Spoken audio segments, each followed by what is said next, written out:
This tiny block of aluminium is a standard Windows mini PC. But this is where it gets weird. Because it can sit on your desk like a normal computer, dock into a graphics unit to become a high-end gaming setup, and then slide onto the back of a portable screen to become a laptop. Khadas sent me the Mind ecosystem to test out. They aren't paying me for this, and I'll be completely upfront. Most people watching this do not need to buy it. For basic TV streaming, a cheap refurbished office PC makes far more sense. We're looking at this today strictly because it is one of the coolest, most unique pieces of hardware engineering I've ever tested. This is the main unit, the Khadas Mind 2. The version they sent me has an Intel Core Ultra 7155H processor, 32GB of RAM and a 1TB SSD. So this is not a weak little streaming box. It is a proper Windows PC squeezed into something that weighs less than 500 grams and is thin enough to slide into a bag. As a standalone mini PC, it works exactly how you would expect. Plug it into a monitor, connect a keyboard and mouse, and it behaves like a blisteringly fast desktop computer. For everyday use, it flies. Browsing, YouTube, multitasking, media playback, light editing, none of that is the interesting part, because you do not buy something like this just to leave it sitting on a desk doing normal mini PC jobs. The Mind 2 is the brain. The accessories are where it gets clever. On the bottom of the Mind 2 is the Mind Link, a proprietary PCLE connector. This is the bit that lets the same computer connect to different modules. So when you want more power, take the brain and dock it into the Mind graphics. The dock pulls the Mind 2 into place, locks it down, and suddenly this tiny PC is connected to a proper graphics setup. Inside this unit is a 350 watt power supply, extra ports, and a desktop-grade NVIDIA RTX 5060 Ti.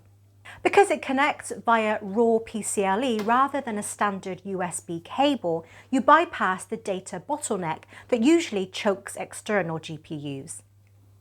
It also comes with 16 GB of graphics memory, so now the Mind 2 is no longer just relying on its built-in graphics.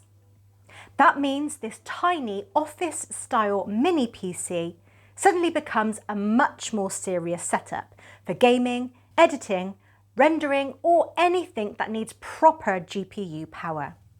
On its own, the Mind 2 is a fast little PC. Docked into the graphics unit, it feels like a completely different class of machine. But the clever part is not just the extra power. The clever part is that the actual computer is still this tiny piece in my hand. Inside the Mind 2 is a small 5.5 watt-hour standby battery.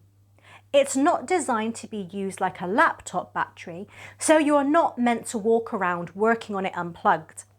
But it does mean the computer can stay alive in standby or hibernate for up to 25 hours while you move it from one setup to another. So instead of syncing files between a laptop and a desktop or copying projects onto another machine, you are literally moving the PC itself. Your exact session wakes up instantly. Same Windows install, same open files, same browser tabs. And that brings us to the Mind xPlay. This is the accessory that makes the whole thing feel the most futuristic. You snap the 13-inch display onto the magnetic keyboard, slide the Mind 2 onto the back, and your desktop rig is now a portable 2-in-1 workstation. The catch to all of this is it gets expensive quickly. The Mind 2 on its own is already a premium mini PC, And once you start adding the graphics dock and xPlay, you are looking at an enthusiast price tag well over £2,000. You could build a fantastic ITX gaming PC and buy a great standard laptop for that money. As a feat of modular engineering, it is ridiculously cool to use. So this is how I would categorize it. A streaming stick is the convenience option. A standard £200 mini PC is the sensible value option. The Khadas Mind system is the enthusiast option. It exists to prove that true, hot, swappable modular computing actually works. For 95% of people, this setup is total overkill. But in a tech landscape where almost every new mini PC is just a boring grey box with a slightly upgraded chip inside, I love that Khadas decided to build something completely unhinged. Let me know in the comments if the price was identical. Would you rather own one modular computer that transforms like this, or do you prefer keeping your laptop and desktop completely separate? Hit subscribe, thanks for watching, and I'll see you in the next one.